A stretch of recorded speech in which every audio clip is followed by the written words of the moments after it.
Bismillahirrahmanirrahim. Today we have lecture number 8. It's digital transmission. हमने last अपने lecture में digital transmission को start किया था और उसमें हमने डिफरेंट टॉपिक्स को डिस्कस किया था. सबसे पहले हमने लाइन कोडिंग को डिस्कस किया था. लाइन कोडिंग के बाद हमने डिफरेंट टाइप की लाइन कोडिंग की जो डिफरेंट स्कीम्स थी उनको देखा था. फिर उसके बाद हम ब्लॉक कोडिंग की तरफ चले गए थे. तो जो लाइन कोडिंग की डिफरेंट स्कीम्स थी उसमें 5 डिफरेंट स्कीम्स थी जो हमने अपने लास्ट लेक्चर में डिस्कस की थी कि लाइन कोडिंग क्या होती है, उसके बेनिफिट्स क्या हैं, आपने कौन सी टेक्निक कहाँ पे यूज़ करनी है. और इससे पहले हमने इस चैप्टर को जो आपकी एनालॉग कम्युनिकेशन थी उसके साथ भी लिंक किया था कि आपकी एनालॉग कम्युनिकेशन क्या होती है, उसमें डिफरेंस क्या होता है. तो लाइन कोडिंग पे हमने उसकी डिफरेंट मेथड्स देखे थे, उसकी डिफरेंट टेक्निक्स को देखा. फिर हमने लाइन कोडिंग की जो 5-6 डिफरेंट टाइप की स्कीम्स थी उन तमाम स्कीम्स को 1 बाय 1 देखा था. फिर लाइन कोडिंग की स्कीम्स को देखने के बाद उसके जो डिफरेंट टाइप के इश्यूज़ थे हमने उन तमाम इश्यूज़ को एड्रेस किया था. उसके डिफरेंट टाइप के आपके बुक के मैंने आपको कहा था कि जो बुक के एंड पे डिफरेंट टाइप के न्यूमेरिकल्स से हमने वो सारे के सारे न्यूमेरिकल्स भी किए थे. और न्यूमेरिकल्स के बाद फिर हम चले गए थे ब्लॉक कोडिंग की तरफ और ब्लॉक कोडिंग को हमने डिस्कस किया. उसकी भी हमने लाइव एग्जांपल्स की कि ब्लॉक कोडिंग क्या होती है, कहाँ कहाँ उसको यूज़ किया जाता है, उसके ड्रॉबैक्स क्या है. फिर हमने अपनी टेक्निक देखी थी स्क्रैम्बलिंग की कि आपकी स्क्रैम्बलिंग क्या होती है, उसको कहाँ यूज़ किया जाता है. फिर हमने जो आपके डिफरेंट टाइप के signal elements versus data elements है उन दोनों में डिफरेंस क्या है, हम सिग्नल एलिमेंट्स कहाँ पे यूज़ करते हैं और अपने वर्सेस के उसके साथ जो डाटा एलिमेंट्स हैं उन दोनों में क्या डिफरेंस है. सिग्नल एलिमेंट्स की क्या क्या रूल्स रेगुलेशंस हैं, डाटा एलिमेंट्स के क्या क्या रूल्स रेगुलेशंस हैं, उनको आपस में हमने कंपेयर किया था और उसकी जो डिफरेंट टेक्निक्स थी उन तमाम को देखा था. और लास्ट में हमने मल्टी लेवल का, मैंने यहाँ पे जस्ट एक ही लिखा है 2B1 क्यों लिखा है, हमने मल्टी लेवल के 4 और 5 डिफरेंट स्टैंडर्ड्स को डिस्कस किया था. ये हमारा लास्ट जो लेक्चर था ये सारी चीज़ें हमने उसमें डिस्कस की थी. और हमने अपने लास्ट लेक्चर में डिजिटल ट्रांसमिशन को कंप्लीट नहीं किया था उस चैप्टर को जो आपका डाटा कम्युनिकेशन एंड नेटवर्किंग जो आपकी टेक्स्ट बुक है बैरोज फेरोजन की, उसका चैप्टर नंबर 4 है. हमने उसको स्टार्ट किया था. इंशाल्लाह हम आज इस चैप्टर को इस लेक्चर में जो उसके बाकी रिमेनिंग टॉपिक्स रह गए थे उनको कंप्लीट करेंगे. तो आज हमारे पास जो 4.2 है, आज हम जहाँ से स्टार्ट करेंगे इसका जो फर्स्ट टॉपिक है that is analog to digital conversion. हमने इस चैप्टर को जब हमने चैप्टर नंबर 3 से स्टार्ट लिया डाटा एंड सिग्नल्स से कि डाटा क्या होता है, वो सिग्नल्स में कन्वर्ट किस तरह होता है, हमने उसमें पूरा एक अपना प्रोसीजर देखा था जो आपके पास डाटा एंड कैप्सुलेशन के नाम से था कि आपके पास जो यूज़र की इंफॉर्मेशन होती है वो डाटे में कन्वर्ट होती है, जो डाटा है वो आपके सेगमेंट्स में कन्वर्ट होता है, सेगमेंट्स जो है वो आपके पैकेट्स में कन्वर्ट होते हैं, जो पैकेट्स हैं वो आपके फ्रेम्स में कन्वर्ट होते हैं, फ्रेम जो है ठीक है वो आपकी बिट्स में, और बिट्स फिर आपका 1010 था और जो आपका 1010 है वो आपका एक डिजिटल सिग्नल था. और जो डिजिटल सिग्नल है वो आपके पास एक डिफरेंट वोल्टेज लेवल है और वो जो वोल्टेज लेवल है वो आपका करंट है एंड सो ऑन. तो ये हमने सारी कन्वर्जन का जो प्रोसेसेस हैं ये हम ऑलरेडी देख चुके हैं. आज जो हमारा टॉपिक है वो will discuss analog to digital conversion. तो मैंने यहाँ लिखा भी है कि we have seen in chapter number 3 that a digital signal is superior to an analog signal कि जो डिजिटल सिग्नल है ठीक है, the tendency today is to change an analog signal to digital data. In this section we describe 2 techniques. हम इस section में अपनी 2 different techniques को जो है डिस्कस करेंगे.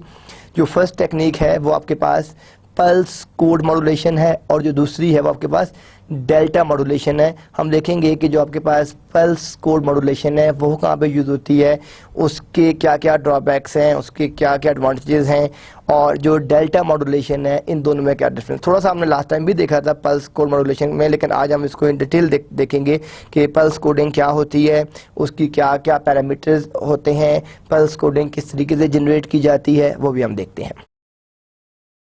अब ये देखेंगे जो आपके पास कंपोनेंट्स ऑफ पल्स जो हमने बात की है कि जो आपका PCM इनकोडर है, तो इसके जो डिफरेंट कंपोनेंट्स हैं वो आप ये देखें कि ये आपके पास एक सिग्नल आ रहा है जो आपका एनालॉग सिग्नल है। ये जो सिग्नल आपके पास है ये आपका एनालॉग सिग्नल है। ये आप देख रहे हैं कि आपके पास PCM इनकोडर है जो उसको इनकोड कर रहा है। यहाँ पे हम क्या आप देख रहे हैं क्या हो रहा है, ये आपकी सैम्पलिंग हो रही है, फिर इसको जो है क्वांटाइज किया जा रहा है। क्वांटाइजेशन के बाद हम क्या करते हैं, इसकी इनकोडिंग कर रहे हैं और दूसरे एंड के ऊपर क्या आ रहा है, आपके पास 1101 आ रहा है। बेसिकली जिस तरह हमने लास्ट टाइम पे एक एग्जांपल भी देखी थी, जिस तरह आपके पास मॉडेम होता है, ठीक है, आज से 2-3 इवन 5 ईयर्स से पहले हम लोग क्या यूज़ करते थे कि इंटरनेट के लिए हम डिफरेंट ISPs को यूज़ करते थे, जो आपके इंटरनेट सर्विस प्रोवाइडर से जो आपको इंटरनेट की सर्विसेज प्रोवाइड कर रहे थे। तो उसमें हम क्या चीज़ अपने यूज़ कर रहे थे कि हम अपने इंटरनेट कार्ड लेते थे, उन कार्ड को स्क्रैच करते थे, जिस तरह आजकल हम अपने मोबाइल प्रीपेड कार्ड लेते हैं, फिर उसमें एक यूज़र नेम होता था, पासवर्ड होता था। Basically that was a dial-up connection. Dial-up connection हम उसको क्यों कहते थे कि आप अपने टेलीफोन लाइन की जो केबल है वो वहाँ से लेके उसको अपने जो आपका मॉडेम होता था उसमें प्लग इन करते थे। आप जो आपका मॉडेम था उसका क्या काम था कि जो आपका मॉडेम था, ठीक है, वो आपका मॉड्यूलेटर और डीमॉड्यूलेटर था, कि जो आपके पास जितने भी सिग्नल्स आ रहे हैं उनकी मॉड्यूलेशन और डीमॉड्यूलेशन करता था। बेसिकली जो आपके पास जितनी भी टेलीफोन की कम्युनिकेशन थी वो सारी की सारी आपकी एनालॉग कम्युनिकेशन थी। तो वो जो आपकी एनालॉग कम्युनिकेशन थी उसको डिजिटल कम्युनिकेशन में कन्वर्ट करने के लिए हम जो अपनी चीज़ यूज़ करते थे that was modem, modulator, demodulator, कि एनालॉग को डिजिटल में कन्वर्ट कर दें और डिजिटल को वापस एनालॉग में कन्वर्ट कर दें। तो यहाँ पे आप देख रहे हैं कि जो आपके पास PCM एनकोडर है उसमें सैम्पलिंग, उसमें आपके जो कंपोनेंट्स हैं जहाँ पे हमने बात की कि उसके देयर आर 3 कंपोनेंट्स 1, 2 एंड 3। और ये आपके पास क्या हो रही है कि ये आपकी पैम जो आपका सिग्नल है, यानी इन शॉर्ट अगर आप इसको समझना चाहें तो जो आपके पास एनालॉग सिग्नल है, जब आप इसको इस इनकोडर में सेंड करेंगे तो ये इनकोडर क्या करेगा कि उसको कन्वर्ट कर देगा डिजिटल सिग्नल में, जो आपका 1010 की फॉर्म में होगा, जो आपका कंप्यूटर के लिए अंडरस्टैंडेबल होगा। क्योंकि जो आपके पास, हमने जब इस चैप्टर को स्टार्ट किया था तो मैंने आपको बताया था कि जितनी भी आपकी डिजिटल आपकी जितनी भी आपके लैपटॉप्स हैं, आपके PCs हैं, ठीक है, तो आपके राउटर्स हैं, स्विचेस हैं, ब्रिजेस हैं, हब्स हैं, ठीक है, जितनी भी डिवाइसेस हैं ये सारी की सारी आपकी क्या चीज़ यूज़ कर रही होती है, डिजिटल ट्रांसमिशन को यूज़ कर रही होती है। तो हमने यहाँ पे क्या किया है कि अपने एनालॉग सिग्नल को कन्वर्ट किया है डिजिटल डाटे में।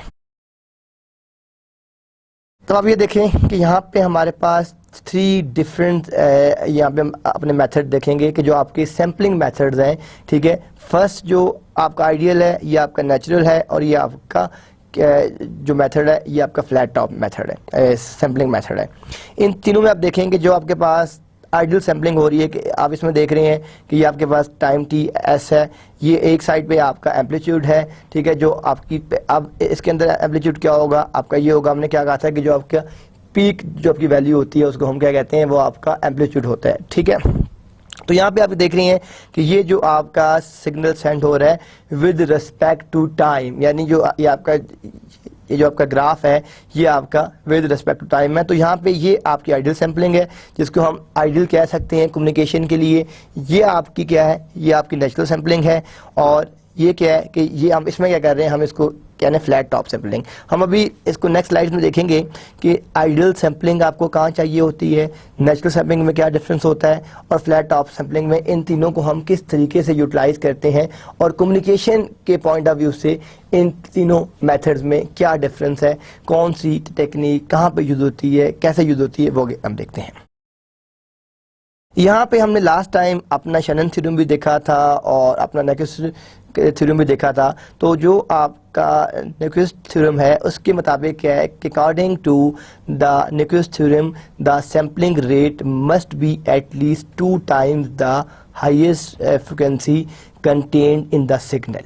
अब देखें जो आपकी कम्युनिकेशन है उसके डिफरेंट रूल्स हैं और डिफरेंट आथर्स ने वेंडर्स ने डिफरेंट अपने लॉज दिए हैं। मैंने आपको लास्ट टाइम भी कहा था कि हम जब भी नेटवर्क की बात करते हैं तो हम अपने इसके साथ बात करते हैं जो है नेटवर्किंग के साथ आप क्या कर रहे होते हैं, आप उसके साथ जो ट्रेड ऑफ कर रहे होते हैं।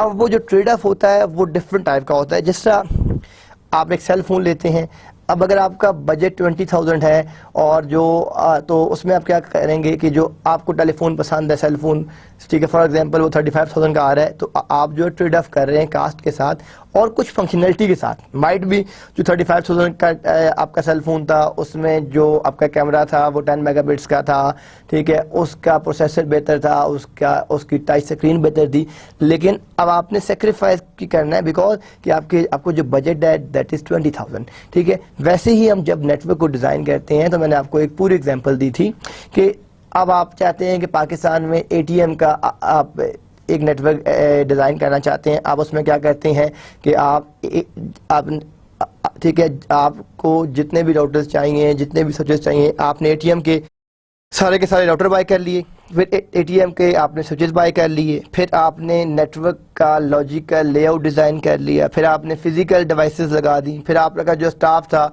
उस तमाम को आपने ट्रेनिंग करवा दी। ट्रेनिंग करवाने के बाद जब आप फाइनल स्टेज में गए तो आपको ये पता चला कि पाकिस्तान में तो एटीएम की सर्विसेज ही अवेलेबल नहीं है। तो आपने ये भी देखना है कि वो जो चैनल है, कम्युनिकेशन है, वो पाकिस्तान में वो चीज़ आपको, जिस तरह हम बात करते हैं T1, T2, T3 लाइन, बाद में बात करते हैं E1, E2, E3, तो T1 जो है वो जो आपकी डिवाइस है, ठीक है, जो आपकी T1 लाइन है, ठीक है, उसकी स्पीड क्या होती है 1.54 मेगाबिट्स पर सेकंड, ठीक है। E1 जो है वो आपकी 2.08 मेगाबिट्स होती है। तो यहाँ पे जो आपका निकोलस थ्योरम है ये क्या कह रहा है कि according to the Nyquist theorem the sampling rate must be at least 2 times the highest frequency contained in the signal, यानी जो आपका सिग्नल है उसमें वो 2 टाइम्स उसकी जो उस सिग्नल की जो फ्रीक्वेंसी होती है वो ज़्यादा होती है। तो यहाँ पे हम देखते हैं कि जो आपके पास Nyquist sampling rate for low pass and band pass signals, हमने कहा था कि एक आपकी बेस बैंड कम्युनिकेशन होती है और एक आपकी ब्रॉडबैंड कम्युनिकेशन होती है। अब आपके पास जो बेस बैंड कम्युनिकेशन है और जो ब्रॉडबैंड कम्युनिकेशन है, इन दोनों में डिफरेंस क्या होता है कि बेस बैंड कम्युनिकेशन में आप एक वक्त में एक ही सिग्नल ट्रांसमिट कर रहे होते हैं। जितनी भी आपकी डिजिटल कम्युनिकेशन होती है वो बेस बैंड कम्युनिकेशन, लाइक आपकी कंप्यूटर्स की कम्युनिकेशन, आपकी राउटर्स की कम्युनिकेशन, स्विचेस की कम्युनिकेशन, हब्स की कम्युनिकेशन, ये सारी की सारी आपकी जितनी भी कम्युनिकेशन हो रही है ये सारी की सारी आपकी बेस बैंड कम्युनिकेशन है। और ब्रॉडबैंड कम्युनिकेशन क्या है कि जब आप मल्टीपल डाटा ट्रांसमिट कर रहे होते हैं एक ही लिंक के ऊपर, आपके पास जब मल्टीपल चैनल्स होते हैं डाटे को सेंड और रिसीव करने के लिए, तो वो आपके पास जो है ब्रॉडबैंड कम्युनिकेशन होती है। तो यहाँ पे हम देखते हैं कि जो आपके पास यहाँ पे लो पास है और बैंड पास सिग्नल है, आप देख रहे हैं कि यहाँ पे एक तो आपको फ्रिक्वेंसी दी हुई है मिन और दूसरे एंड के ऊपर क्या है कि इसकी मैक्स आपकी है फ्रिक्वेंसी, और ये विद, ठीक है, विद रिस्पेक्ट टू क्या है, ये आपका एम्पलीट्यूड है, ठीक है। अब जो आपका न्यूक्लियस रेट है आप इसमें देखें is equal to 2 into F max, क्योंकि हमने पीछे क्या बात की है, आप अगर इस स्लाइड पे गौर करें तो हमने क्या कहा है यहाँ पे कि sampling rate must be at least 2 times the highest frequency contained in the signal. हमने यहाँ पे ये बात की है कि वो 2 टाइम्स उससे होगा, तो इसलिए आप यहाँ देख रहे हैं कि जो आपके पास आ रहा है यहाँ पे हम क्या मल्टीप्लाई कर रहे हैं 2, बिकॉज यहाँ पे हमने क्या कहा है कि इट्स 2 टाइम, दैट्स वाई यहाँ पे हमने उसको 2 से मल्टीप्लाई कर दिया है। अब आपके पास ये जो सिग्नल आ रहा है ये एक लो पास सिग्नल है, ठीक है, ये आपके पास क्या है कि ये एक लो पास सिग्नल है। मैं लास्ट लेक्चर में इसको डिस्कस कर चुके हैं कि लो पास सिग्नल और बैंड पास सिग्नल में क्या डिफरेंस होता है, उसको कहाँ यूज़ करते हैं, किस तरह यूज़ करते हैं। तो ये जो आपके पास दूसरा क्या आपके पास, ये आपके पास बैंड पास सिग्नल है, ये इसकी मिनिमम आपकी एफ मिन आ गई और ये आपके पास एफ मैक्स आ गई। तो ये आपके पास इस डायग्राम में, ठीक है, वो इसी कंसेप्ट को बता रहा है कि इस कंसेप्ट को उसने किस तरीके से कैसे डिप्लॉय किया है, ठीक है। जो आपका न्यूक्लियस रेट है इसको हमने एफ मैक्स से 2 से मल्टीप्लाई कर दिया है। अब हम इसकी कुछ एग्जांपल्स देखते हैं, ठीक है, क्योंकि जब तक आपको न्यूक्लियस, जैसे हमने लास्ट टाइम पे शनल देखा था, बाकी चीज़ें देखी थी, तो शनन के अंदर भी यही था, सिग्नल नॉइज रेशो देखी थी हमने, एसएनआर देखा था। तो उन तमाम को आप तब तक नहीं समझ सकते जब तक आप उसको खुद से मैनिपुलेट नहीं करते, उसके ऊपर काम नहीं करते, ठीक है। और वो काम किस तरह करेंगे, ठीक है, in the form of different numericals, in the form of practical approach, ठीक है। आपको तब आइडिया होगा कि वो किस तरह काम कर रहे हैं। तो यहाँ पे हम क्या बात करते हैं कि यहाँ पे जो उसने एक न्यूक्लियस की का एग्जांपल दी है कि let us sample simple sine wave eight 3 sampling rates. एक आपके पास सिंपल साइन वेव है, साइन वेव क्या होती है इसको हम डिस्कस कर चुके हैं। तो जो आपके पास साइन वेव है at 3 sampling rates, fs is equal to 4f 2 times the Nyquist rate, fs is equal to 2f, ठीक है। इसको भी हमने क्या दिया, and fs is equal to f 1/2 the rate, ठीक है। अब आपके पास जो फिगर 4.24 है, ये आपकी फिगर हम यहाँ पे आते हैं। उससे पहले हम इसको रीड कर लें कि आपको, ताकि सही तरह बात समझ आ जाए कि इसमें हम क्या करना चाह रहे हैं। तो figure 4.24 shows the sampling and the subsequent recovery of the signal, ठीक है, वो उसमें शो कर रहा है। It can be seen that sampling at the Nyquist rate can create a good approximation of the original sine wave part A. Our sampling in part B, जिसमें our sampling हुई है वो part B, can also create the same approximation, but it is redundant का मतलब क्या होता है, duplicate and unnecessary, कि यानी वो duplicate है, उसकी आपको जरूरत नहीं है। Sampling below the Nyquist rate part C does not produce a signal that looks like the original sine wave. तो अब आप ये देखें कि ये उसने 3 डिफरेंट यहाँ पे एग्जांपल शो की है कि फर्स्ट में उसने क्या कहा है कि f is equal to 2f, तो फिर क्या चीज़ बन रही है, फिर उसने कहा है कि f is equal to 4f, फिर क्या बन रहा है, फिर उसने f इज इक्वल टू क्या कहा है f। तो इसको उसने कहा है ये जो सिंपल जो रेट था जो हमने पढ़ा है, जो आपका न्यूक्लियस है कि वो मल्टीप्लाई 2 करना है आपने, हाईएस्ट जो आपकी उस ग्राफ में जो आपकी एफ मैक्स है, आपने उसको मल्टीप्लाई करना है 2 के साथ, ठीक है। तो यहाँ पे आप उसको 2 के साथ जो है मल्टीप्लाई कर रहे हैं। उसके बाद यहाँ पे क्या हो रहा है, ये आपकी ओवर सैम्पलिंग है और ये आपके पास क्या है, ये आपकी अंडर सैम्पलिंग है। तो ये अगर आप वापस आए तो यहाँ पे उसने यही इस पैराग्राफ में वो क्या चीज कंक्लूड करना चाह रहा है कि it can be seen that sampling at the Nyquist rate can create a good approximation, यानी जो फर्स्ट पार्ट है उसमें जो उसकी अप्रोक्सीमेशन है वो बेहतर है, आप द जो उसकी यहाँ पे ओरिजिनल साइन वेव है वो बेहतर है। और सेकंड में वो क्या कह रहा है कि जो आपकी जहाँ पे वो आपकी ओवर सैम्पलिंग कर रहा है in part B can also create the same, वहां पे भी वो सेम हो रहा है लेकिन उसमें क्या आ रहा है, डुप्लीकेशन आ रही है, आपका रिडंडेंट लिंक आ रहा है, जिस वजह से वो अननेसेसरी है, आपको जरूरत नहीं है, ठीक है। और थर्ड में क्या है कि डज नॉट प्रोड्यूस, ठीक है, जो आपका ओरिजिनल साइन वेव था वो वापस वैसा सिग्नल जो है जो प्रोड्यूस नहीं कर रहा। तो मैं फिर इस केस में जो है ये वाला जो सिग्नल है ये ठीक नहीं है, ये 2 है। इसमें क्या है, इसमें आपके पास डुप्लीकेट आपका रिडंडेंट लिंक वो क्रिएट कर रहा है और ये आपका ओरिजिनल है, जिस तरीके से आप अपने साइन वेव को जो है कन्वर्ट करते हैं using nucleus theory.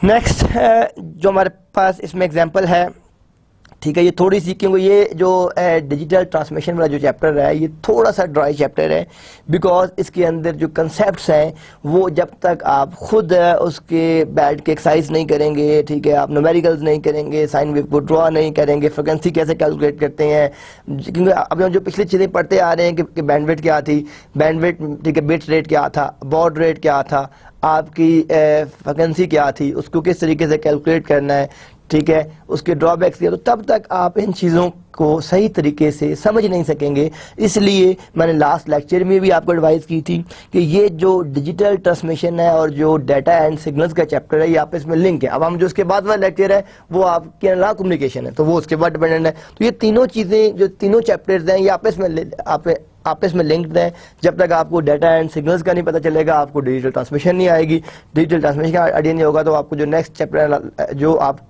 Analogue communication वाला है आपको वो भी सही तरीके से उसका आइडिया नहीं होगा कि उसकी वर्किंग किस तरह है। तो यहाँ पे हम देखते हैं कि consider the revolution of a hand of a clock, the second hand of a clock has a period of 60 seconds.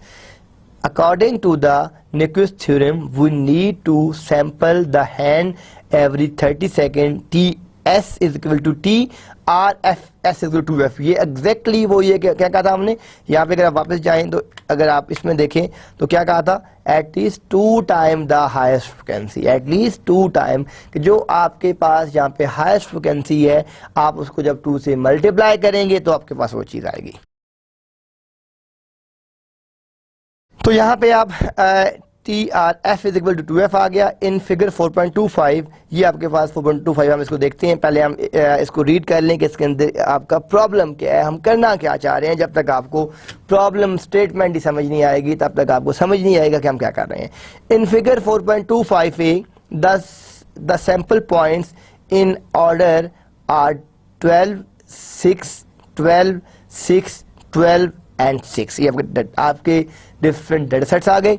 The receiver of the samples can not tell if the clock is moving forward और backward. यहाँ पे जो की point है वो की point क्या है कि the receiver of the samples can not tell if the clock is moving forward और backward. In part B we sample points are 12, 3, 6, 9 and 12। The clock is moving forward. यहाँ पे जो क्लॉक है वो आपका फॉरवर्ड मूव कर रहा है। In part C we sample below the Nyquist rate T S is equal to T और F S is equal to F. The sample points are 12, 9, 6, 3 and 12. Although the clock is moving forward, the receiver thinks that the clock is moving backward. यानी इसके अंदर जो आपका clock है वो forward move कर रहा है, लेकिन रिसीवर ये समझ रहा है कि क्लॉक रिवर्स चल रहा है, वो ऑटो चल रहा है, वो फॉरवर्ड मूव नहीं कर रहा। हम इस डायग्राम में देखते हैं। ये आपके पास फर्स्ट पॉइंट आ गया जिसमें हमने की है। अब हम 1 by 1 देखते हैं। फर्स्ट पार्ट क्या था हमारे पास?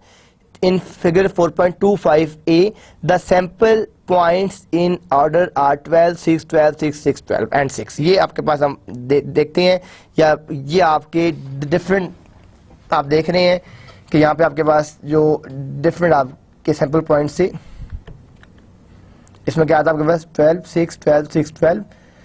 ठीक है जी। तो 12, 6, 12, 6, 12, 6, 12, 6, 12, 6, 12, 6, 12, 6, 12, 6। ठीक है जी। Yes, 12, 6, 12, 6, 12, 6, 12, 6, 12, 6. Samples can mean that the clock is moving either forward or backward. यहाँ पे आप क्या कर रहे हैं कि आपके पास जो है कि 12-6-12-6-12, यहाँ पे जब हम इसका रेट करते हैं तो आप देख रहे हैं कि टी एस हमने क्या यहाँ पे अज्यूम कर रहे हैं कि T S is equal to T into 1/2। तो आपका ये जो आपकी निडल है ये यहाँ पे है, ये यहाँ पे मूव कर रही है, यहाँ पे मूव कर रही है, यहाँ पे मूव कर रही है। तो ये वही थ्योरी है। अब अगर आप इस थ्योरी को देखें जो उसने पीछे कही है, अब आप थर्ड में देखें। थर्ड में उसको क्या फील हो रहा है कि यहाँ पे वो क्या कह रहा है कि ये तो आपका सैंपल हो, यहाँ पे आवर सैम्पलिंग, यहाँ पे जब आपने उसको फास्ट कर दी, बेसिकली इसके अंदर ये नॉर्मल क्लॉक चल रहा है, यहाँ पे आपने उसको फास्ट कर दी है और यहाँ पे आपने उसको स्लो कर दी है, यानी स्लो करके उसको रिवर्स कर दी है।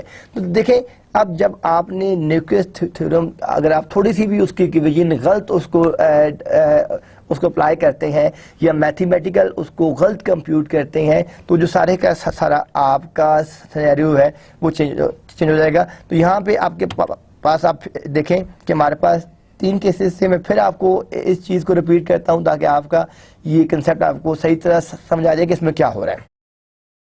यहाँ हमने जो फर्स्ट केस है हमने क्या कहा है कि the sample points in order are 12, 6, 12, 6, 12 and 6। The receiver of the samples cannot tell if the clock is moving forward or backward. यानी वो आपका फॉरवर्ड मूव हो रहा है या इसमें पता नहीं चल रहा आपको। In part B we sample at double. हम अब आपने क्या किया है उसको मल्टीप्लाई कर दिया 2 से the request rate every 50 seconds. ठीक है, यहाँ पे आपका जो रेट है वो 50 सेकेंड्स आ गया। ठीक है, the sample points are 12, 3, 6, 9 and 12। अब यहाँ पे क्या हो रहा है, the clock is moving forward in part, यहाँ पे आपका वो फॉरवर्ड मूव कर रहा है, ठीक है जी। थर्ड में क्या हो रहा है, in part C we sample below the, अब जो आपका न्यूक्लियस थ्योरम था हमने उससे बिलो चले गए हैं, ठीक है, उससे हम चले गए हैं लो एंड पे चले गए हैं। तो यहाँ पे क्या हो रहा है कि द सैंपल पॉइंट्स आर जो है वो फिर इसमें भी आ जाएंगे 12, 9, 6, 3 and 12, although the clock is moving forward, ठीक है, क्लॉक आपका फॉरवर्ड मूव हो रहा है। द रिसीवर थिंग्स, लेकिन इस केस में रिसीवर ये देखता है, सोचता है कि क्लॉक जो है वो बैकवर्ड आपका मूव हो रहा है। तो ये तीनों केसेस उसमें जो हमने पीछे देखे हैं एग्जैक्टली यही चीजें उसमें शो हुई हैं कि ये किस तरह काम कर रहा है। नेक्स्ट जो हमारे पास एग्जाम्पल है, एन एग्जाम्पल रिलेटेड टू 4.7। तो अब यहाँ पे हम क्या कह रहे हैं कि एन एग्जाम्पल टू जो 4.7 है is the simulating backward rotation of the wheels of a forward moving car in a movie, ठीक है। This can be explained by undersampling. A movie is filmed at 24 frames per second। ये जो frames हैं, ठीक है, ये अभी हम इसको डिस्कस करेंगे कि जितने आपके फ्रेम ज़्यादा होते हैं उतनी आपकी पिक्चर क्वालिटी बेहतर होती है। If a wheel is rotating more than 12 times per second, the undersampling creates the impression of backward rotation। तो यहाँ पे आप देखें कंसेप्ट, मैं फिर इसको करता हूँ कि ये चीज़ें बड़ी समझने वाली हैं। हम पहली बात क्या कर रहे हैं, हम ये कह रहे हैं कि अगर आप अपनी बैकवर्ड जो आपकी रोटेशन है of the wheels of a forward moving car in a movie, this can be explain by under sampling, ठीक है। और फिर हम बात करते हैं ए movie is filmed at 24 frames per second if a wheel is rotating more than 12 times per second, the undersampling creates the impression of a backward, यानी आपको ये लग रहा है कि वो आपका backward rotate कर रहा है। नेक्स्ट एक और एग्जांपल आ गई है, telephone companies digitise voice bye assuming a maximum frequency of 4000 hertz, the sampling rate therefore is 8000 samples per second। जी यहाँ पे क्या चीज आपको पता चल रहा है, क्या आपका आ रहा है न्यू कंसेप्ट, क्या आ रहा है कि जो आपके पास डिफरेंट टाइप की टेलीफोन कंपनीज होती हैं, वो जो आपकी वॉइस है उसको हम यहाँ पे अज्यूम कर रहे हैं कि टेलीफोन कंपनीज डिजिटाइज वॉइस को डिजिटाइज कर रहे हैं, यानी एनालॉग से डिजिटल कन्वर्ट कर रहे हैं, और वहाँ पे वो इस चीज़ को अज्यूम कर रहे हैं कि जो आपकी मैक्सिमम फ्रिक्वेंसी है, मैक्सिमम एफ मैक्स जो है दैट इज़ 4000 हर्ट्ज, और जो सैम्पलिंग रेट होगा देयरफॉर इज 8000 सैंपल पर सेकंड। वो अगर आपका 6 होगा तो वो आपका 12000 होगा, वो अगर 5000 होगा तो वो 10000 होगा, वो अगर आपका 10000 होगा तो वो आपका 20000 होगा। तो ये आपको इन दोनों में आपको इस चीज़ का पता होना चाहिए कि इनका आपस में क्या रेशो है, क्या, ठीक है, और हम इसको किस तरीके से लिंक करते हैं इन दोनों चीज़ों को। नेक्स्ट आपके पास हम देखते हैं, एग्जांपल देखते हैं, एक complex low pass signal has a bandwidth of 200 kilohertz.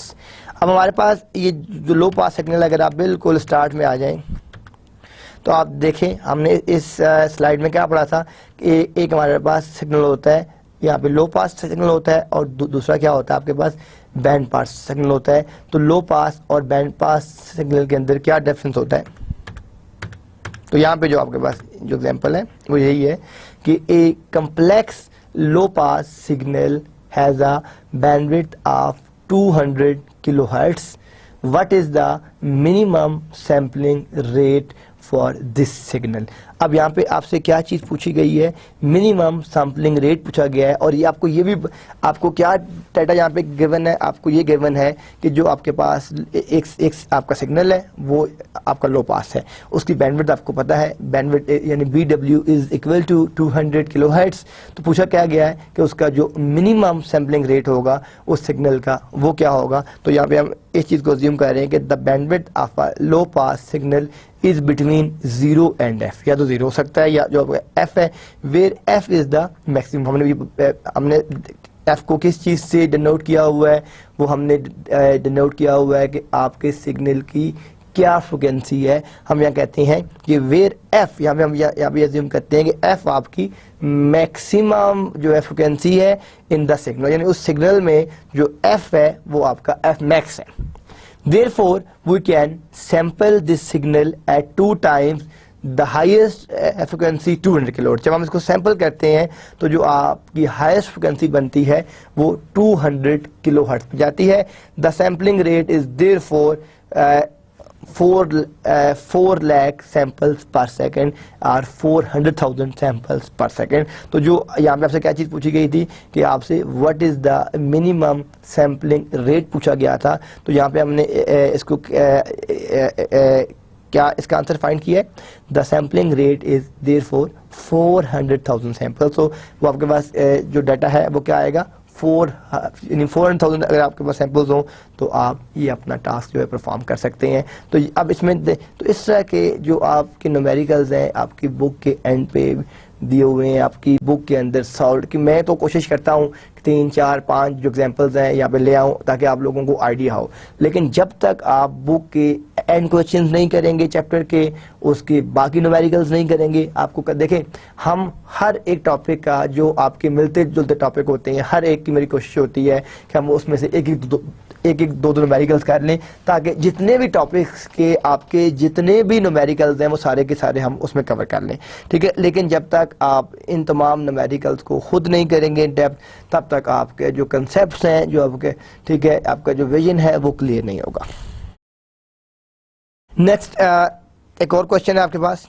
अब यहाँ पे क्या है देखें, ये मैं बार बार वो चीज़ें, अब यहाँ पे हमने क्या बात की थी, एक बात की थी हमने यहाँ पे बात की थी लो पास सिग्नल की, यहाँ पे क्या बात की थी बैंडविड्थ, ठीक है, बैंड पास। तो अब जो हमने यहाँ पे एग्जांपल्स की है,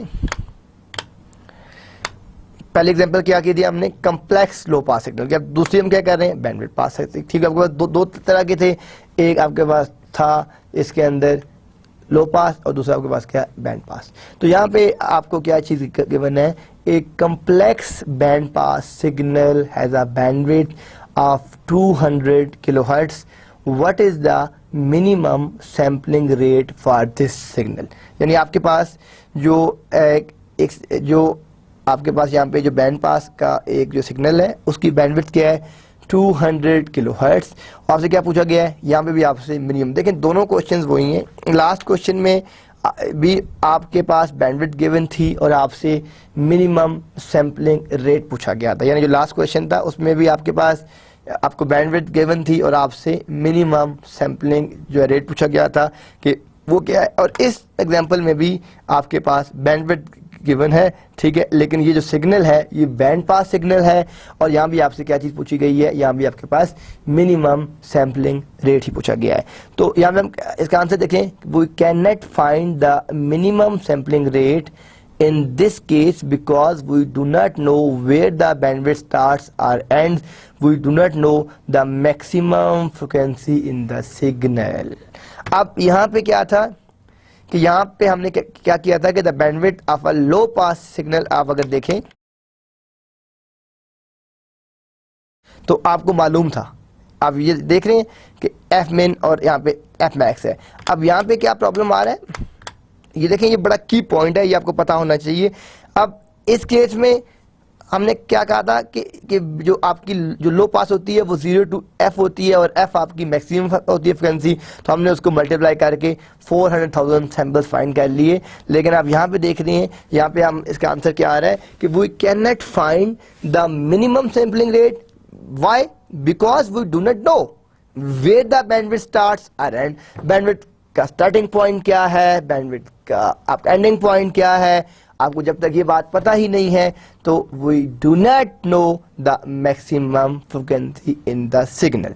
तो जब तक आपको ये चीज़ पता नहीं है तो आप उसका मिनिमम जो सैम्पलिंग रेट है वो फाइंड नहीं कर सकते, वो कैलकुलेट नहीं कर सकते, बिकॉज उसको फाइंड करने के लिए, उसको कैलकुलेट करने के लिए ये पैरामीटर्स आपको पता होने चाहिए। जब आपको ये पैरामीटर्स पता नहीं है तो आप उसको फाइंड नहीं कर सकते। नेक्स्ट हमारे पास quantization and encoding of a sampled signal. अब देखें, ये देखें कि यहाँ पे हमारे पास हमने डिफरेंट कोड जनरेट किए हैं। ये हमारे पास क्वांटाइजेशन का एक चार्ट आप देख लें, इसमें 0 फिर 1 देन 2 3 4 5 6 7 तक गए हैं, ठीक है। फिर हमने आप देख रहे हैं कि ये हमारे पास नॉर्मलाइज एम्पलीट्यूड है। जो हमने एम्पलीट्यूड्स को नॉर्मलाइज किया है वो क्या है, ये हम कहाँ से स्टार्ट कर रहे हैं, -4d से लेकर हम इसको जो है कहाँ तक लेके जा रहे हैं, 4d तक लेके जा रहे हैं। यानी -4d के बाद आपके पास -3d है, फिर आपके पास -2d है, फिर -d है, ये आपका 0 पॉइंट है, ठीक है।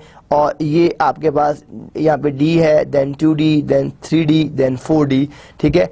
अब आप ये देख रहे हैं कि जो आपके पास नॉर्मलाइज्ड PAM वैल्यूज़ हैं वो क्या है, ये जो इसकी वैल्यू जब अब आपकी जो डाटा की आपकी नॉर्मलाइजेशन क्या होती है, वो किस तरह की जाती है, ठीक है। ये आप लोगों ने स्टैट्स में देखी होगी, हम भी नेक्स्ट 2-3 स्लाइड में इसको देखते हैं किस तरह की जाती है।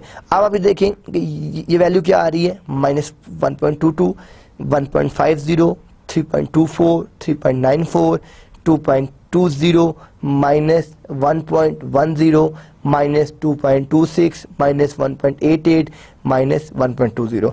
जब हम इसकी बात करते हैं, क्वांटाइजेशन की बात करते हैं, अब आप इसी को देखें, हमने इसको नॉर्मलाइज किया है क्वांटाइजेशन के हिसाब से, तो फिर क्या आ रहा है आपके पास, -1.50, 1.50, ये सेम हो गया, 3.50, 3.50, 2.50, -1.50, -2.50, -1.50 और माइनस आपके पास यहाँ पे क्या आ गया, 1.50, -0.38, देन 0। अब ये क्या आपके पास, ये नॉर्मलाइज्ड एरर है। कितना एरर आ रहा है आप इन दोनों में देख रहे हैं कि जब हमने नॉर्मलाइज ये वैल्यूज की थी तो ये -1.22 आ रहा था, और जब ये हमने इसको क्वांटाइज किया तो ये क्या 1.5। तो इन दोनों को जब माइनस करेंगे तो ये आपका डिफरेंस है कि जो आपका नॉर्मलाइज्ड एरर आ रहा है क्वांटाइजेशन के बाद वो कितना एरर है। इसमें आपका 0 एरर है, कोई एरर नहीं है। इसमें 0.26 प्लस आपका एरर है। इन दोनों में आपका ये हम क्या कर रहे हैं, इन दोनों को इसमें से ये आपने जो है इसको माइनस कर दिया है तो आपको मिल गया। इसमें से आपने इसको माइनस, बेसिकली इसमें से इसको माइनस किया तो ये आ गया, इसमें से इसको माइनस किया तो ये आ गया, इसमें से इसको माइनस किया तो ये आंसर आ गया, इसमें से इसको माइनस किया तो ये आंसर आ गया, इसमें से इसको माइनस किया तो ये आपके पास क्या है, ये आपके पास नॉर्मलाइज्ड एरर है। आप देख रहे हैं कि -0.038, then 0, then +0.26, then -0.44, then +0.30, then -0.40, then -0.24, then +0.38, then -0.30। फिर आप क्या देख रहे हैं, क्वांटाइजेशन कोड देख रहे हैं। आपके पास क्या आ रहा है, क्वांटाइजेशन कोड क्या आ रहा है, फर्स्ट क्या आ रहा है आपके पास 2 आ रहा है, फिर क्या आ रहा है 5 है, फिर आपके पास क्या है 7 7 6 2 1 2 2।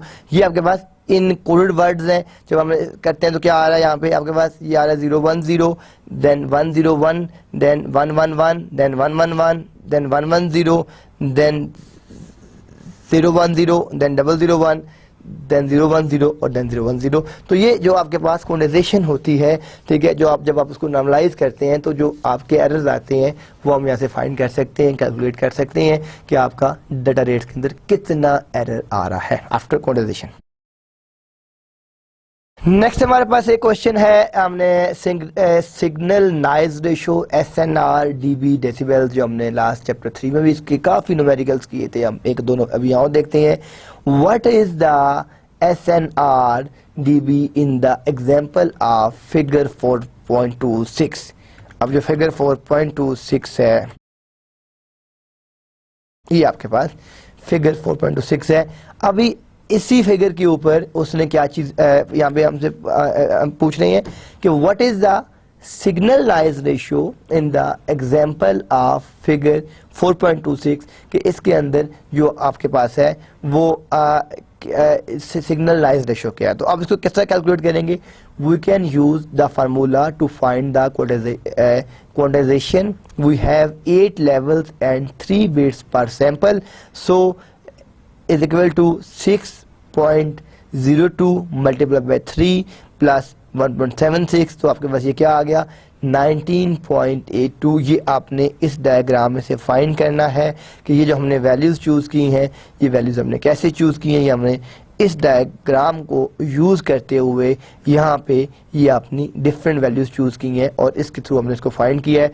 साथ क्या चीज़ आ रही है, increasing the number of level increases the SNR। जितने आपके नंबर ऑफ लेवल इंक्रीज होंगे उतना ही आपका सिग्नल नॉइज रेशियो भी इंक्रीज होगा। नेक्स्ट एक और एग्जांपल है हमारे पास, a telephone subscriber line must have an SNR above 40। यानी वो कह रहा है कि जो टेलीफोन आपके पास जो सब्सक्राइबर, ठीक है, जो आपका सब्सक्राइबर है उसकी जो लाइन होती है उसमें SNR जो है वो 40 से अबव होना चाहिए। What is the minimum number of bits per second, तो उसमें आपके पास मिनिमम नंबर ऑफ बिट्स आपको कितनी होंगी। तो हम इसको किस तरीके से कैलकुलेट कर सकते हैं, we can calculate SNR dB is equal to 6.0, ये NB आ गया, प्लस 1.76, ये आपको गिवन है 40 ये, और यहाँ से आपने इस n को फाइंड कर लिया। After simple calculation you can find you can get answer n is equal to 6.35। Telephone companies usually assign 7 or 8 bits per sample. Normally जो आपका इंटरनेशनल स्टैंडर्ड्स है, जैसे हमने फर्स्ट लेक्चर में देखा था कि IEEE है, institute of electrical electronics and engineers, ठीक है, जो आपके इंटरनेशनल स्टैंडर्ड्स को डिफाइन करता है, उसके स्टैंडर्ड में जो आपका डिफाइन हुआ है, ठीक है, वो क्या है, वो आपके पास 7 or 8 बिट्स है। जो आपका पर सैंपल है उसके अंदर आप 7 or 8 बिट्स को जो यूज करते हैं।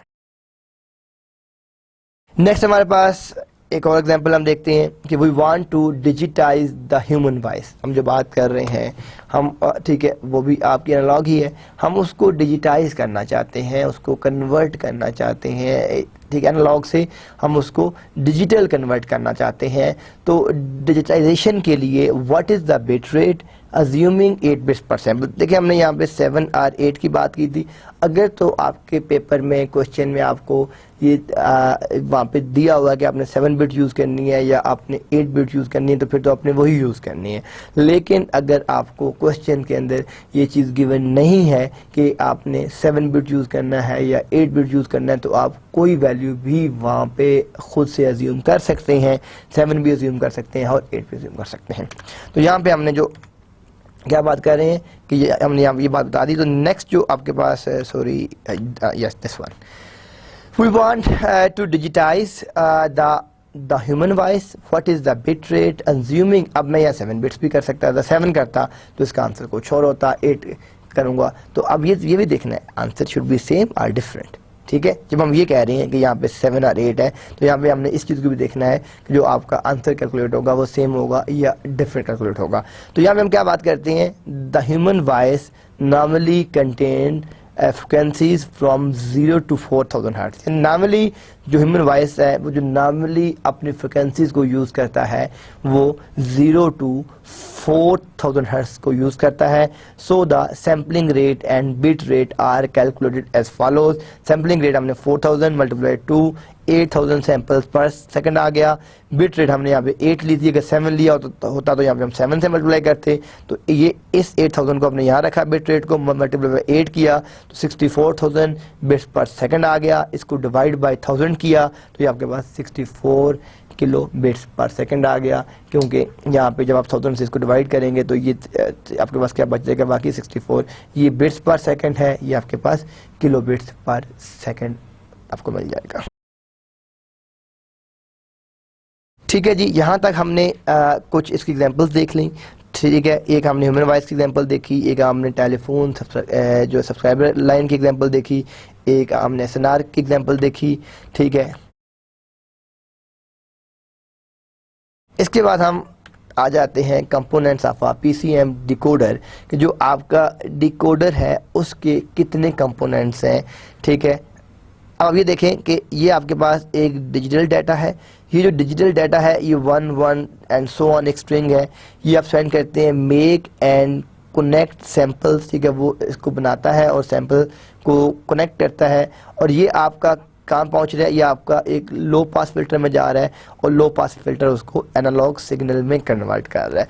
यानी ये देखें ये आपका एक फिल्टर है, एक प्रोसेस है कि आपने अपने डिजिटल स्ट्रिंग को 101010 को एंटर किया यहाँ पे, ठीक है, जो आपके पास PCM डिकोडर है, तो यहाँ पे आपके डिकोडर ने क्या किया कि उसको जो आपका लो पास फिल्टर है वहाँ से पास किया, और लो पास फिल्टर से पास करने के बाद जो आपके आउटपुट दी है वो आपको एक एनालॉग सिग्नल मिल गई है, ठीक है। तो एम्पलीट्यूड क्या होता है ये हम डिस्कस कर चुके हैं, हम इसकी कन्वर्जन किस तरह होती है ये भी डिस्कस कर चुके हैं। तो यहाँ पे उसने सिंपल ये बताया है कि जो आपके पास PCM डिकोडर होता है वो किस तरीके से डिजिटल डाटे की स्ट्रिंग को लेता है और उसको एनालॉग सिग्नल में कैसे कन्वर्ट करता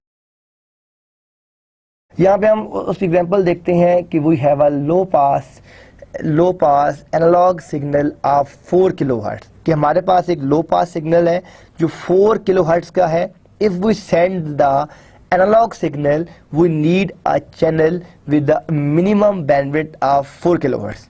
देखें आपके पास एक लो पास आपका एनालॉग सिग्नल है और वो क्या है, वो 4 किलोहर्ट्ज का है, ठीक है। अब मैं यहाँ पर आपको साथ ये भी बता रहा हूँ कि इफ वी सेंड द, अगर हम ये जो आप एनालॉग सिग्नल है आप इसको सेंड करते हैं तो हमें जो चैनल चाहिए उसकी बैंडविड्थ मिनिमम 4 किलोहर्ट्ज होनी चाहिए। If we digitize the signal, हम अगर सिग्नल को डिजिटाइज करते हैं and send 8 bits per second per sample, we need a channel with the minimum bandwidth of 8 into 4 is equal to 32 kilowatt. ये बहुत simple सा क्वेश्चन है, इसमें आपको क्या चीजें गिवन है और क्या आपने उसको किस तरह कन्वर्ट किया है। देखें आपके पास आपको ये बता दिया गया कि एक लो पास आपका सिग्नल है, ठीक है, जो आपका 4 किलोहर्ट्ज का है, ठीक है। हम ये कहते हैं कि इफ वी सेंड द, हम एक एनालॉग सिग्नल सेंड करना चाहते हैं तो हमें एक चैनल चाहिए मिनिमम बैंडविड्थ जिसकी 4 किलोहर्ट्ज हो, ठीक है। और if we digitize the signal, अगर हम उस सिग्नल को डिजिटाइज करते हैं तो हमें 8 बिट्स पर सैंपल चाहिए, ठीक है। और we need a channel with the minimum bandwidth, ठीक है, जो हमें चैनल चाहिए उसकी मिनिमम बैंडविड्थ कितनी होनी चाहिए ऑफ 8। और अब यहाँ पे आपके पास जो 4 किलोहर्ट्ज है आप इस 8 को इस 4 के साथ मल्टीप्लाई करें तो आपके पास क्या आ गया, 32 किलोहर्ट्ज आ गया। तो इस तरह के कहीं पे आपको चैनल फाइंड करना पड़ जाएगा, कहीं पे आपको बिट रेट फाइंड करना पड़ जाएगा, कहीं पे आपको फ्रीक्वेंसी फाइंड करनी पड़ जाएगी। तो एक ही इक्वेशन है, जिस तरह मैथमेटिक्स की सिंपल इक्वेशंस होती हैं, अगर 3 चीजें हैं और 2 आपको गिवन है तो थर्ड आप फाइंड कर सकते हैं। जस्ट लाइक इन एग्जांपल में भी ऐसा है, कहीं बैंडविड्थ गिवन है, कहीं फ्रीक्वेंसी गिवन है, कहीं चैनल गिवन है, तो आप उनको मैनिपुलेट करके उन इक्वेशन में से थर्ड चीज फाइंड कर सकते हैं।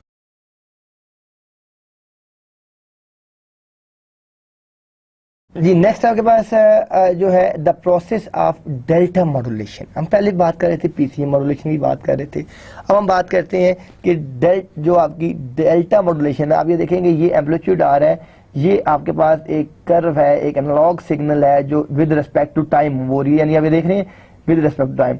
अब ये वो बिट्स हैं कि आप ये देखें यहाँ से यहाँ तक हमने ये आपका बाइनरी डाटा भी साथ जनरेट हो रहा है। आप ये देखें ये जो आपके पास पल्स है ये आपने क्या सेंड कर दिया 0, देन ये जो आपने सेंड किया इट्स 1, देन आपने ये सेंड किया इट्स अगेन 1, देन आपने ये यहाँ पे फिर सेंड किया, ये फिर आपका डिजिटल 1 आ गया, फिर आपने इसको फिर सेंड किया, ये 1 आ गया, फिर आपने इसको सेंड किया 1 आ गया, फिर आपने इसको सेंड किया 1 आ गया, और ये आप देख रहे हैं फिर आपने ये स्टेट सेंड किया 0, फिर आपके पास ये 0 आ गया, फिर 0 आ गया, फिर 0 आ गया, फिर 0 आ गया, फिर आपके पास ये 1 आ गया एंड 1 आ गया। तो ये आपकी जो एनालॉग है इसके साथ साथ इसकी एक बाइनरी भी चल रही है जो आपका डिजिटल 0 1 1 1। तो ये आप सिग्नल लेवल में किस तरह लिख सकते हैं, इट्स वेरी सिंपल। आपने देख लिया कि बेसिकली क्या है 1 0 क्या है, जो 0 है ये आपकी लो वोल्टेज है, जो 1 है वो आपकी हाई वोल्टेज है। जिस तरह हम कहते हैं कि 0 आपका ऑफ है 1 ऑन है, तो आपके जितने भी डिजिटल सिग्नल्स होते हैं या 0 होता है या 1 होता है, तो जो 0 है वो आपका क्या है, वो आपका ऑफ है, और जो 1 है वो आपका ऑन है। तो ये सारे के सारा आपका प्रोसेस है, एक है जो डेल्टा मॉड्यूलेशन में यूज हो रहा है।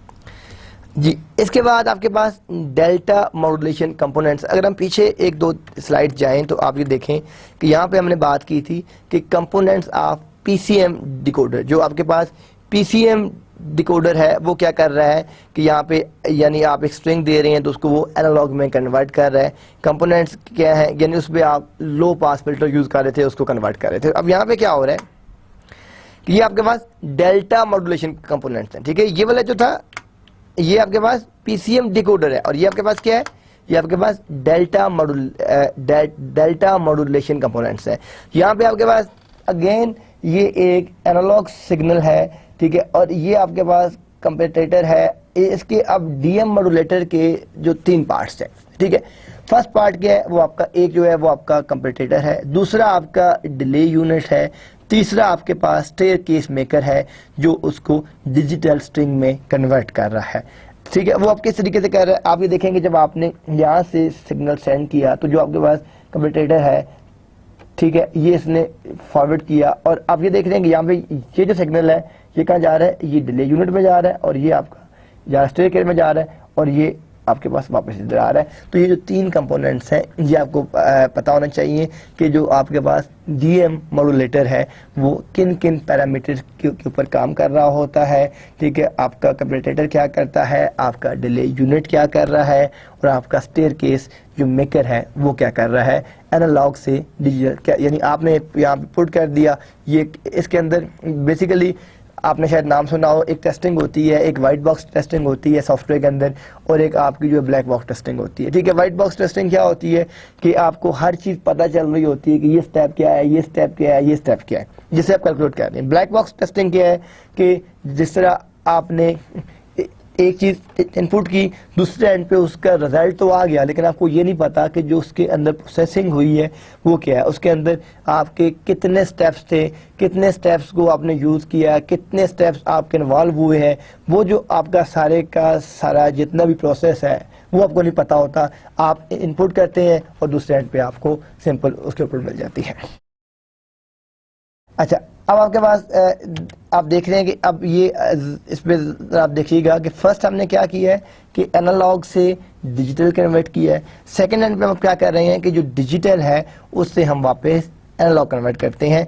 तो अब देखें यहाँ पे आपके पास क्या था कि डिले यूनिट इसमें भी था, इसमें भी है, यहाँ भी स्टेयर केस मेकर था, इसमें भी है।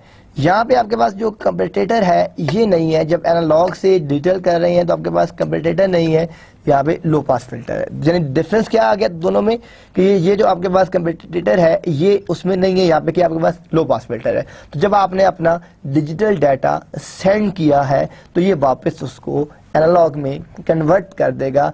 सिर्फ और सिर्फ क्या डिफरेंस है इसके अंदर कि ये इसके अंदर आपके पास लो पास फिल्टरिंग हो रही है और यहाँ पे आपके पास कंपेरेटर आ रहा है। ये डिफरेंस है आपका इन दोनों के अंदर। ये बात समझ आ गई कि डेल्टा मॉड्यूलेशन के अंदर आप जब डिजिटल से एनालॉग करते हैं तो फिर कौन कौन से फिर क्या क्या चीज़ें चाहिए होती हैं आपको डीएम मॉड्यूलेटर के अंदर, और जब आप एनालॉग से डिजिटल करते हैं तो फिर आपको क्या क्या चीज़ें रिक्वायर्ड होती हैं डीएम मॉड्यूलेटर के अंदर। नेक्स्ट जो हमारे पास इस चैप्टर का जो लास्ट टॉपिक है, ठीक है, जो डिजिटल ट्रांसमिशन, ठीक है, इसके बाद आपका ये चैप्टर जो है कंप्लीट हो जाएगा। ये जो लास्ट टॉपिक है ये है ट्रांसमिशन मोड्स का, ठीक है। ट्रांसमिशन मोड्स क्या होते हैं? The transmission modes of binary data across a link can be. देखें, अब जो आपका बाइनरी डाटा होता है, बाइनरी डाटा क्या होता है? 1010 की फॉर्म है। तो ये जब ट्रैवल करता है या तो पैरेलल ट्रैवल करता है या आपका सीरियल मोड में ट्रैवल करता है। In parallel mode multiple bits are send with each clock. अगर आप पैरेलल मोड की बात कर रहे हैं तो आप मल्टीपल बिट्स सेंड कर रहे हैं हर एक क्लॉक के साथ, हर एक टिक के साथ आप मल्टीपल बिट्स जो है वो ट्रांसमिट कर रहे हैं। और in serial mode 1 bit is send with each clock tick. देखिए, जिससे आपके पास हम आप लोगों ने पढ़ा होगा इलेक्ट्रॉनिक्स में, एफएससी में या मैट्रिक में कि एक आपका सीरियल सर्किट होता है, एक आपका पैरेलल सर्किट होता है। अगर आपके रूम की लाइट्स में 5 लाइट्स हैं, 2 फैंस हैं, अगर आपने सीरियल कनेक्शन किया हुआ है, आप एक बटन प्रेस करेंगे तो सारी की सारी लाइट्स ऑन हो जाएंगी, फैन भी ऑन हो जाएगा। आप उसको ऑफ करेंगे, सारी चीज़ें ऑफ हो जाएंगी। आप ऐसा नहीं कर सकते कि आप कहेंगे फैन ऑन हो जाए लाइट ऑफ रहे, या लाइट ऑन हो जाए फैन ऑफ रहे, या दोनों चीज़ें ऑन ऑफ हो। तो ये बात है कि सीरियल के अंदर सारी चीज़ें एक ही सर्किट पे डिपेंडिंग होती हैं। पैरेलल के अंदर क्या होता है? हर कनेक्शन का अपना सर्किट होता है। लाइट का अपना होगा, फैन का अपना होगा, आपका एनर्जी सेवर का अपना होगा, एंड सो ऑन, ठीक है। तो यहाँ पे भी जो बात आ रही है कि जो आपके पास पैरेलल मोड है उसमें आप मल्टीपल बिट्स को ट्रांसमिट कर सकते हैं हर क्लॉक टिक के साथ, लेकिन जो आपके पास सीरियल है वहां पे आप 1 बिट सेंड करेंगे हर एक क्लॉक टिक के साथ, while there is only one way to send parallel data. There are 3 sub classes of serial transmission. अब जो serial transmission है, ठीक है, इसकी there are 3 sub classes, यानी इसकी 3 sub classes भी हैं। वो कौन सी है? async number 1, sync and synchronous। ये 3 आपकी क्लासेस हैं, sync, async और synchronous। इन तीनों को हम देखते हैं 1 बाय 1 कि ये क्या होती हैं, इनमें क्या डिफरेंस है। इससे पहले या मैं बात कर दी तो आपको ये बात समझ आ गई कि पैरेलल ट्रांसमिशन में और सीरियल ट्रांसमिशन में क्या डिफरेंस होता है। पैरेलल में आप मल्टीपल बिट्स ट्रांसमिट करते हैं, सीरियल में आप 1 बिट ट्रांसमिट करते हैं 1 क्लॉक टिक के साथ। आप ये देखेंगे ये आपके पास आ गई डाटा ट्रांसमिशन आ गई, इसकी 2 टाइप्स आ गई, एक पैरेलल आ गई और एक आपके पास सीरियल आ गई, और सीरियल की ये 3 टाइप्स आ गई। ठीक है जी, यानी ये जब हम बात करते हैं कि अगर आपने डाटे को ट्रांसमिट करना है, ठीक है, क्रॉस द नेटवर्क, तो जो आपकी टाइप्स हो गई, एक आपके पास टाइप है पैरेलल टाइप है, एक सीरियल टाइप है, और पैरेलल की कोई सब टाइप्स नहीं है, लेकिन सीरियल की आपके पास देयर आर 3 सब क्लासेस, आपकी 3 सब टाइप्स हैं जो आप यूज करते हैं अपनी सीरियल ट्रांसमिशन के अंदर। अच्छा, अब आपके पास आप ये देखेंगे जो आपके पास पैरेलल ट्रांसमिशन है, ये आपके पास सेंडर है, ये आपके पास यहाँ पे रिसीवर है। The 8 bits are send together. देखें 0 1 0 0, ये इन 1 2 3 4 5 6 7 8, ये आपके पास 8 बिट्स हैं। ये 8 बिट्स आपने ट्रांसमिट करनी है आपने दूसरे एंड के ऊपर। तो ये जो आपके पास 8 बिट्स हैं, इसको आप किस तरह ट्रांसमिट करते हैं, ठीक है, दूसरे एंड के ऊपर, कि ये आपके पास सेंडर है, ठीक है, और सेंडर ने रिसीवर एंड के ऊपर बिट सेंड करनी है, तो वी नीड 8 लाइन। क्यों? कि हमने क्या कहा था कि पैरेलल ट्रांसमिशन में आप हर, जिस तरह मैंने भी आपको बात बताई थी कि जिस तरह आपका पैरेलल सर्किट होता है, तो हर एक के लिए आप एक अपना सेपरेट कनेक्शन यूज कर रहे होते हैं, ठीक है। तो अगर ये आपको 8 बिट सेंड करनी है एक साथ, तो वी नीड 8 लाइन, ठीक है, we need, it's a 1 line, it's a, अब ये देखें ये 1 लाइन 2 3 4 5 6 7 8, तो इन 8 बिट्स को सेंडर से रिसीवर तक सेंड करने के लिए आपको 8 लाइन चाहिए। देन आपके पास क्या आ गया? सीरियल ट्रांसमिशन आ गया। The 8 bits are sent one after an other. It's a very very important concept. यहां पे आप देख रहे हैं कि हम एक साथ अपनी बिट सेंड कर रहे हैं 8 लाइन के ऊपर, यानी ये अगर एक बिट टाइम लेती है 1 सेकेंड, तो ये 8 बिट्स ही सारी की सारी 1 सेकेंड में पहुंच जाएंगी। लेकिन यहां पे क्या हो रहा है? The 8 bits are send one after another. पहले 1, यानी 8 बिट्स को 8 सेकेंड लग जाएंगे। अगर एक बिट 1 सेकेंड का टाइम ले रही है, तो 8 बिट्स को पहुंचने तक आपको 8 सेकंड लग जाएंगे, क्योंकि आप 1 बाय 1 बिट ट्रांसमिट कर रहे हैं। आप पैरेलली एक साथ बिट्स ट्रांसमिट नहीं कर सकते। Channel is 1, only there is 1 channel. उसके ऊपर आप ये देखें, पहले आप यहाँ पे सेंड करेंगे, 0 सेंड किया आपने, ये पहुंच गया, फिर आपने 1 सेंड किया, ये पहुंच गया, 0 सेंड किया, ये पहुंच गया, ये 0 सेंड किया, ये पहुंच गया, ये 0 सेंड किया, ये पहुंच गया, 1 1 एंड 0। तो ये आपका जो है वो नीड ओनली 1 लाइन वायर। यहाँ पे आपको बस ये देख रहे हैं, it's a 1 path, it's a 1 channel. But in the case of parallel transmission, ठीक है, we have 8 bits and we have 8 lines. तो हम हर एक बिट को एक लाइन के ऊपर ट्रांसमिट कर देंगे। लेकिन आप ये देखें कि जो आपके पास सीरियल ट्रांसमिशन है, उसमें क्या हो रहा है आपके पास, कि उसमें आपके पास जो लाइन है वो एक सिंगल लाइन है। तो एक सिंगल लाइन के ऊपर जो आपकी ट्रांसमिशन होगी वो आप देख रहे हैं 1 फिर 1 फिर 1 फिर 1, तो आपको 1 1 बिट करके सेंड करके आपकी कम्युनिकेशन होगी। तो ये आपके पास सेंडर है, ये आपके पास रिसीवर है। दोनों में आपको आई थिंक डिफरेंस समझ आ गया होगा कि पैरेलल ट्रांसमिशन में और सीरियल ट्रांसमिशन में क्या डिफरेंस है और ये हम दोनों क्यों यूज करते हैं। तो यहाँ पे हम बात करते हैं, या एक इसकी जो समरी देख लें। In async transmission we send 1 start bit 0 at the beginning and 1 or more stop bits 1s at the end of each byte. There may be a gap between each byte. जब आप data send कर रहे होते हैं तो आपने उसको अब दूसरे एंड के ऊपर डिकोड भी तो करना है ना। तो हम यहाँ क्या करते हैं कि एसिंक ट्रांसमिशन के अंदर हम एक स्टार्ट बिट रख लेते हैं 0 at the beginning and 1 are most stop bit. जब आपने एक पैराग्राफ के ऊपर, एक चंक के ऊपर उसको स्टॉप करना है तो वहाँ पे आप 1 अपनी स्टॉप बिट सेंड कर देंगे जो हर बाइट के, तो देर में भी गैप बिटवीन, तो आपका अगर आप चाहते हैं कि बाइट्स वाइज डाटा ट्रांसमिट हो तो आपने दरमियान में एक बिट एक्स्ट्रा इंसर्ट कर दी है उस गैप क्रिएट करने के लिए, ताकि आप अगर दूसरे एंड पे उसकी फिल्ट्रेशन करें तो पता चल जाए कि ये आपकी फर्स्ट बाइट है और आपकी आ रही है, या आपकी दूसरी बाइट आ रही है, या आपकी थर्ड बाइट आ रही है, या आपके पास फोर्थ बाइट आ रही है।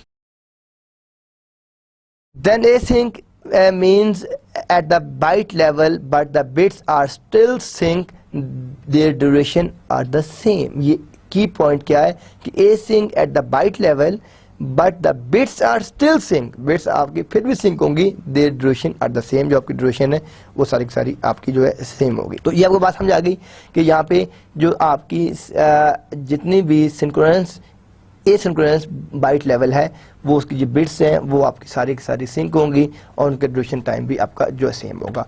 फिर हम इसमें देखते हैं कि जो आपके पास यहाँ पे सेंडर है और रिसीवर है, कि अब यहाँ पे हमने ये बात की कि जो आपकी सीरियल ट्रांसमिशन थी और जो आपकी पैरेलल ट्रांसमिशन थी, कि जो आपके पास सीरियल ट्रांसमिशन में आप देख रहे हैं कि अगर आपने 8 बिट सेंड करनी है तो आपको 1 बाय 1 बिट ट्रांसमिट करनी पड़ रही है। जब आप उसको 1 बाय 1 बिट की ट्रांसमिशन करते हैं तो आपकी 8 बिट्स को 8 सेकेंड टाइम लगेगा, लेकिन जब आप उसको सेंड करते हैं पैरेलल ट्रांसमिशन के अंदर तो आपके पास 8 डिफरेंट पार्ट्स हैं, हर एक पाथ के लिए एक डिफरेंट लाइन है और उस लाइन के ऊपर आप वो बिट सेंड करते हैं। यानी पहले अगर आपके पास 10 बिट्स हैं तो 10 लाइंस हैं तो आप उसको 10 सेकेंड में सेंड कर देंगे। तो यहाँ पे आप देखें कि यहाँ पे क्या हो रहा है कि जो आपका सेंडर है, ठीक है, यहाँ पे हम basically byte wise gap create कर रहे हैं। वो गैप हम क्यों क्रिएट करते हैं कि जब आप अपना डाटा ट्रांसमिट कर रहे हैं तो ड्यूरिंग द ट्रांसमिशन आपकी जितनी भी बिट ट्रांसमिट हो रही हैं वो 1010 पे हो रही हैं,